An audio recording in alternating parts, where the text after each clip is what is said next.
औज़ुबिल्लाहि बिस्मिल्लाहिर्रहमानिर्रहीम रब्बि इश्रह ली सदरी व यस्सिर ली अमरी वाहलुल उक़दतम मिन लिसानी यफ़क़हू क़ौली।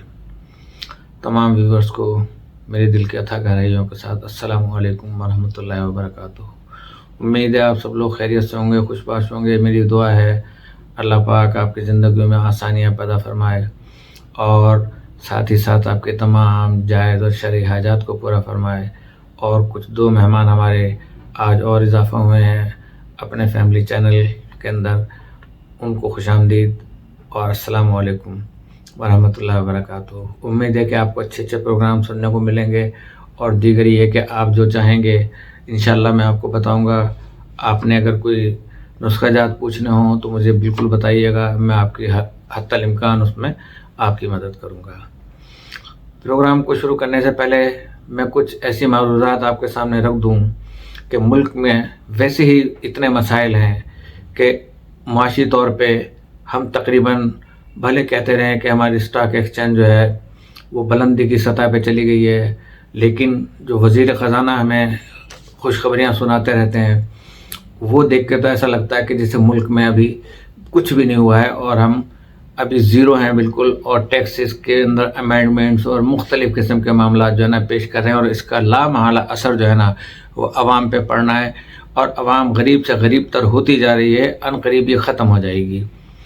तो अब इतने मसाइल के बावजूद हुकूमत होश के नाखून नहीं ले रही है, तो कितने मसाइल पाकिस्तान में हैं।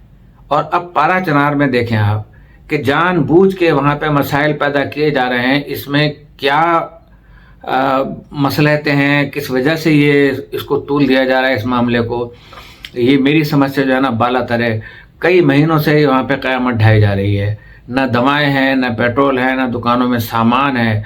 सिर्फ गंदम जो अपनी पैदा करते हैं तो क्या सिर्फ रोटी से गुजारा होगा?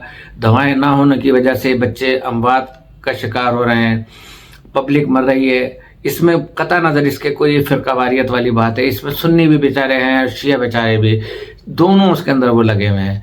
और ये वो लोग हैं कि जिस वक्त हमारी पाक फ़ौज जिस वक्त ख़वारिज से जंग लड़ती है, क्योंकि तीन तरफ से अफ़गानिस्तान की सरहद जो है ना वो पारा चनार के साथ लगती है, और जिस वक्त वहाँ पे उनकी ज़रूरत पड़ती है पाक आर्मी को, पारा चनार वालों से कहते हैं हमारी मदद करो, और वो लोग जाते हैं और पाकिस्तान के लिए वो मदद करते हैं और उनके साथ मिलते हैं। इस दफ़ा उन्होंने जाने से मना कर दिया था कि आप लोगों ने हमारे लिए क्या किया है, ये हकीकत है। और साथ ही साथ अब ये भी पता, अल्लामा नासिर साहब का प्रेस कॉन्फ्रेंस की जिसमें उन्होंने गंडापुर को और वहाँ के बिलखुसूस वो जो सैफ हैं वहाँ पर बैरिस्टर सैफ, पुराने MQM के अल्ताफ़ हुसैन के बहुत ही करीबी साथियों में से थे, उन्होंने कुछ शराइत रखी थी इन बेचारों के लिए कि आप अपने पास से असला ख़त्म कर दो तो हम आपके पास सब कुछ करेंगे। कि जैसे असला सिर्फ पारा चनार में 3-4-5 लाख लोगों के पास है और बाकी कहीं भी असला जो है ना मौजूद नहीं है, और पूरा निकाल चुके हैं ये असला। और अपने जो जलसों में और इसमें जो लेकर आते हैं वो कोई असला नहीं होता, वो तो छोटी छोटी जो बच्चों की खेलने वाली जो है ना पिस्टल होती हैं जो किसी ज़माने में खेली जाया करती थी। लेकिन शर्म आनी चाहिए ये चीज़ें कहते हुए भी। और फिर हमारा वफाक बाप की हैसियत रखता है, चारों सूबों की इनकम यहाँ पे आके जमा होती है, फिर यहाँ से NFC के थ्रू सूबों को उनके हिस्से दिए जाते हैं। और फिर उसके बाद ये चारों बेटे वफाक के, जो कि बाप की हैसियत रखता है, अगर किसी सूबे में ऐसे हालात ख़राब तरीन होना शुरू हो जाएं तो आपके पास ये मैंडेट होता है कि आप गवर्नर राज नाफिज कर देते हैं। लेकिन हैरत होती है कि सियासी तौर पे अपनी हुकूमतें बचाने के लिए आप गवर्नर राज नाफिज कर देते हैं, लेकिन वहाँ पे 2.5 महीने से इतनी सर्दी के अंदर के बर्फ़बारी अलग हो रही है और वहाँ लोगों के पास कुछ भी नहीं है खाने पीने के लिए। वहाँ की ख़वातीन, वहाँ के छोटे छोटे बच्चे, वहाँ के बूढ़े बुज़ुर्ग, थोड़ा सा भी खौफ आपको नहीं, आप मुसलमान हैं तो आप वहाँ पे गवर्नर राज नाफिज करें भाई। अदरवाइज जो है ना फिर उन्हें मरने दें, फिर आप कहेंगे हमारा सूबा नहीं है, देने अफगानिस्तान को, देने उस सूबे को। तो लिहाजा यहाँ पर हुकूमत जो है वो क्यों खामोश है, जबकि इस खित्ते ने हमेशा पाकिस्तान के लिए कुर्बानियाँ दी हैं, आर्मी की मदद करते रहे हैं और हुकूमती इत्तेहादी आपस में बिलावल भुट्टो साहब कहते हैं कि वो अपनी धमकी दे रहे हैं नहरों की और फलां की फलां की। नहरें वगैरह सब रह जाएंगी भाई, बन जाएंगी, सब बन जाएंगी, पहले इंसानियत तो बचे। लेकिन आप लोगों को इसका कोई ख्याल ही नहीं है। मैं इंशाल्लाह इस पर कल प्रोग्राम करूँगा, तफसील के साथ प्रेस कॉन्फ्रेंसेस भी सुनाऊंगा। लेकिन जल्द अज जल्द मैं आपको अपने उस प्रोग्राम को भी शुरू कर दूँ रिवायत। और रिवायत के अंदर जो है, ये जो कहानी मैं आपको बताने जा रहा हूँ, ये देखिए किस किस्म की रिवायत है, आपको बाद में पता चल जाएगा। कि कमरे साथ साथ थे, विरांडे में आते जाते मुस्कुराहटों के तबादले से बात आगे बढ़ी तो फुर्सत के लम्हों में चाय पर मिलने लगे। शुरू में ज़्यादा बातें दफ्तरी सियासत और फाइलों के बारे में होती, फिर एक दूसरे को ज़्यादा जानने के मराहिल शुरू हुए।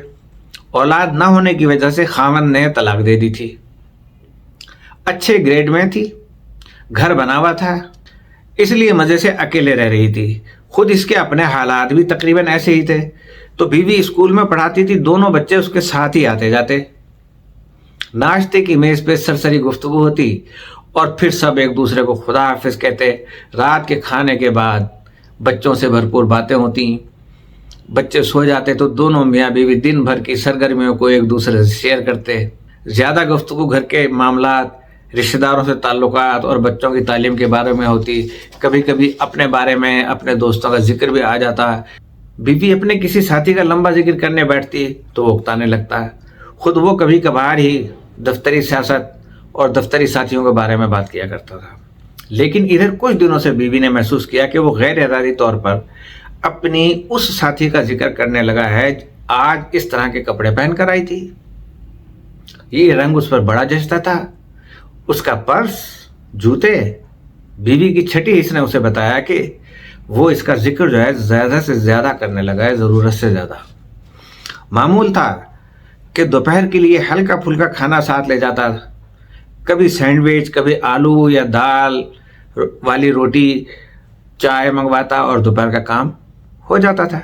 लेकिन इधर कुछ दिनों से उसने लंच छोड़ दिया था। वो घर से कुछ बना लाती थी, दोनों कभी एक कमरे में कभी दूसरे कमरे में मिलकर लंच करते। एक बार वो उसे लंच पर बाहर ले जाने लगी। बीवी अब चौकन्नी हो गई। उसके बार बार कुरेदने पर वो गुस्से से, और खुद लगा कि ये गुस्सा मसनूई है। बोला, मेरे दिल में कोई चोर होता तो तुम्हें कुछ भी ना बताता, मैं तो हर छोटी छोटी बात तुम्हें बता देता हूँ, यहाँ तक कि आज क्या खाया, इसका जायका कैसा था। और बीवी का शक दूर ना हुआ। लेकिन वकील क्या, मेरे दिल में कोई चोर नहीं, मगर चोर तो था। अब उसके बारे में गुफ्तगू करते हुए वो मोहतात रहने लगा। अब वो अक्सर लंच बाहर करते, आमतौर पर उसके इसरार के बावजूद बिल वही देती। घंटे 1.5 घंटे की ये महफिल दोनों को तरोताज़ा कर देती। अब उसे अपनी बीवी में कई नुक्स नज़र आने लगे। निफासत से तो कपड़े पहनती ही नहीं, और रंगों का इंतखाब, उसे पता ही नहीं कि कौन सा रंग उस पर जचता है। अब देखो ना, उस दिन पार्टी में नीले रंग के सूट के साथ लाल रंग के जूते पहन लिए। और ये क्या बात है इसकी चॉइस की, पर्स, जूतों से लेकर हेयर पिन तक मैचिंग, क्या सलीका है। अब सुबह नाश्ते पर भी बीवी की हर हरकत बुरी लगती। स्लाइस का पहला टुकड़ा भी मुंह में ही है और दूसरा ठूंस रही है। ऐसी भी क्या जल्दी, ठीक है बच्चों को भी देर हो रही है, लेकिन बंदा जरा पहले उठ जाए। पहले ये मामूल था कि रात को खाना खाने के बाद बच्चे अपने कमरे में चले जाते तो दोनों मियाँ बीवी देर तक टीवी देखते रहते थे। दरमियान में बातें भी होती रहती। बीवी को ड्रामे देखने का शौक था, खुद इसे ड्रामों से दिलचस्पी नहीं थी, लेकिन उसकी खातिर वो भी चुप साधे उसके पसंद के प्रोग्राम देखता रहता। लेकिन अब इसकी बेजारी जाहिर होने लगी। बीवी ने कहा, बेडरूम में भी टीवी है, तुम आगे समझ जाएं आप। बीवी उसके रवैये की वजह से कई दिनों से चिड़ी हुई थी। बात काट कर बोली, ठीक है, तुम बार बार चैनल बदल कर मेरा मूड खराब कर देते हो। अब ये हुआ कि बीवी बेडरूम में और वो लाउंज में अपने अपने प्रोग्राम देखने लगे। खाना खाकर बच्चे अपने कमरे में जाते तो वो दो एक सरसरी बातों के बाद अपने टीवी खोल लेते हैं। लाउंज में अकेले टीवी देखते हुए ना चाहते हुए भी वो बीवी और इसका तकाबुल करने लगता, बीवी का और उसका।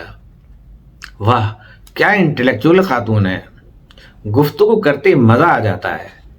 और ये तो भैंस है, जरा सुलझी हुई भैंस। महीने लगे या हफ्ते, वो वक्त आ गया।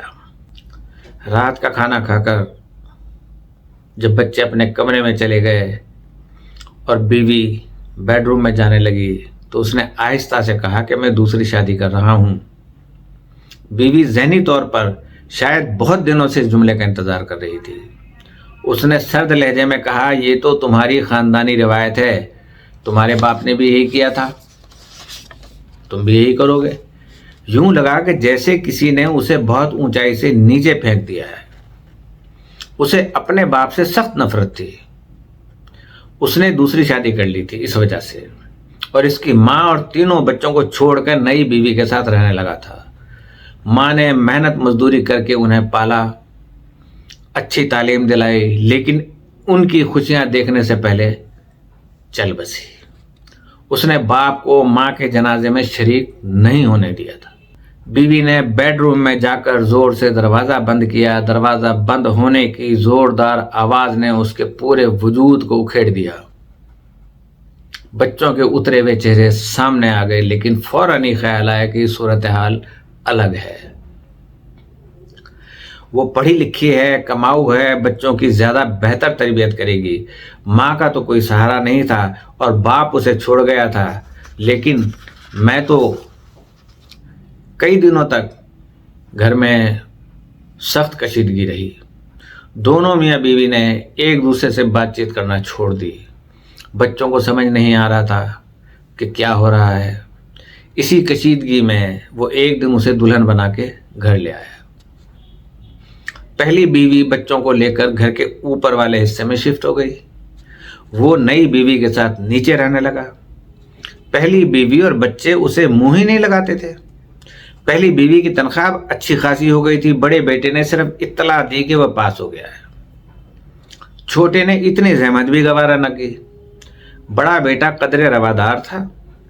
उसने बाप को ये इत्तला देना भी मुनासिब जाना कि उसे मुलाजमत मिल गई है। बहुत अच्छी मुलाजमत थी और इससे बहुत आगे की जहाँ पे कि उसका बाप करता था। नई बीवी से कुछ भी ना हुआ। एक बार उसने इलाज के लिए कहा तो वो बोली, मैंने तुम्हें पहले ही बता दिया था कि मैं माँ नहीं बन सकती, इसी वजह से तो मुझे तलाक हुई थी। पहली बीवी ने बेटे के लिए खुद ही रिश्ता तलाश किया। नीचे वालों को सिर्फ दुआए खैर में बुलाया गया। बहू अच्छी, खूबसूरत और सलीका शौहर लगती थी। शादी में उसकी शिरकत बस नाम की थी। उसने सोचा, लगता है कि ये मुझसे नफरत करता है। ख्याल आया कि वो भी तो अभी तक अपने बाप से नफरत करता है, लेकिन मेरे बाप ने तो हमें बेसहारा छोड़ दिया था। मैंने तो ऐसा नहीं किया। मेरे पास जो कुछ था और नई माँ ने भी बढ़ चढ़कर शादी में खर्च किया था। मेरे बाप ने तो हमें अलग कर दिया था, लेकिन मैंने तो हर लम्हे, हर जगह, हर वक्त बहू सलीका शार और समझदार थी। उसके आने से घर की कशीदगी में खासी हद तक कमी हो गई। वो पहले कभी कभी और फिर अक्सर नीचे वालों को ऊपर बुला के ले जाती। कोई नई चीज़ पक्की होती तो आगे बढ़ाकर पेश करती। पहली बीवी के रवैये में भी अच्छी खासी तब्दीली आ गई थी। अब उसकी बातों में मुस्कुराने भी लगी थी। शौकन की तरफ देख भी लेती। तीनों रिटायर हो गए। पोता हुआ तो बेटे ने खुशखबरी सुनाई कि उसकी भी प्रमोशन हो गई है। अब इसके रवैये में भी तब्दीली आ गई थी। वो नई माँ से मुखातिब होने लगा था। सर्दियों की दोपहर थी। दोनों बीवियों को साथ बैठा मूंगफलियां खा रहा था। गैर मुतवक्का तौर पर बेटा आ गया।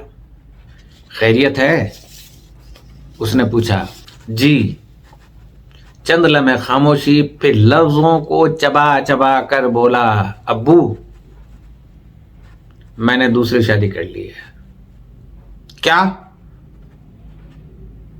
वो चीख कर खड़ा हो गया। तुम्हें ये बात कहने की जरूरत कैसे हुई? बेटा अब संभल गया था, ठहरी हुई आवाज में बोला, इसमें अजीब बात क्या है? आपने भी तो दूसरी शादी की है। और दादा अब्बू? वो कुर्सी पे ऐसा ढेर हुआ जैसे दीवार बैठ जाती है, और ये दीवार इतनी खस्ता है। कैसा लगा आपको ये रिवायती प्रोग्राम?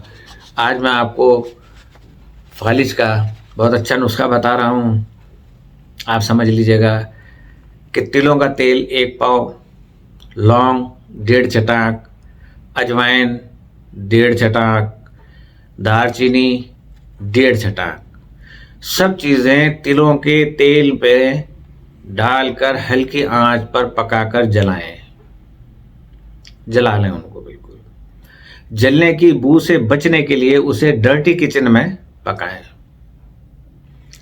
जब जल जाए तो चूल्हे पे रखा रहने दें और उतार कर ठंडा करके कपड़े से अच्छी तरह छान लें।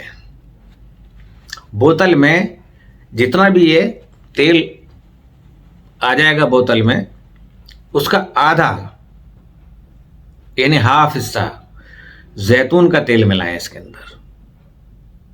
यानी तिलों का तेल, लौंग वगैरह के बाद जितना बोतल में वो तेल आ जाएगा, उसका हाफ जो है वो जैतून का तेल आप उसमें जो है ना मिलाएं, और आखिर में काफूर की 4 टिक्कियां पीस कर मिलाएं। 24 घंटे के बाद इस्तेमाल करें। सुबह शाम मालिश करें हल्के हाथ से, हवा न लगे। जिस जगह दर्द है या फालिज का असर है वहाँ तो मालिश होगी, लेकिन रीढ़ के हड्डी के आखिरी मोहरे पर हल्की मालिश ज़रूरी है, क्योंकि उधर ही से बंदे ने जो है वो उठना होता है। अल्लाह पाक उस फालिज ज़दा को अव्वल तो इंशाअल्लाह अल्लाह पाक सबको बचाए, लेकिन अगर किसी को हो जाए तो ये बेहतरीन मैं नुस्खा दे रहा हूँ। रब करीम इंशाअल्लाह उसे शिफा देगा, और बहुत सस्ता भी है, इतना महंगा भी नहीं है। तो इजाज़त चाहता हूँ दुआ के साथ कि अल्लाह पाक हम सब की जानो मालो इज़्ज़त आबरू की हिफाजत फरमाए, हमारे मुमलिकत खुदादाद पाकिस्तान की हिफाजत फरमाए, पारा चनार के दुखी लोगों को सब्र अता फरमाए, और हमारे करता धरताओं के दिलों में वो रहम डाल दे कि उनकी भी औलादें हैं, हमारी भी औलादें हैं, हमारे भी बच्चे हैं। अगर हमारे साथ ऐसा हो तो क्या होगा? अगर आज हम खामोश रहे तो कल ऐसा हमारे साथ होना है कि मकाफात अमल अल्लाह ताला ने रखा है। ये साइकिल है, तारीख दोहराती रहती है, अपने आप को तारीख दोहराती रहती है, पहिया वक्त का चलता जाता है, आने वाली नस्लों को भुगतना पड़ता है। और जहाँ जहाँ मुसलमान परेशान हाल हैं उन पर मुसलमानों की गैबी इमदाद अता फरमा। अस्सलामु अलैकुम वरहमतुल्लाहि वबरकातुहू।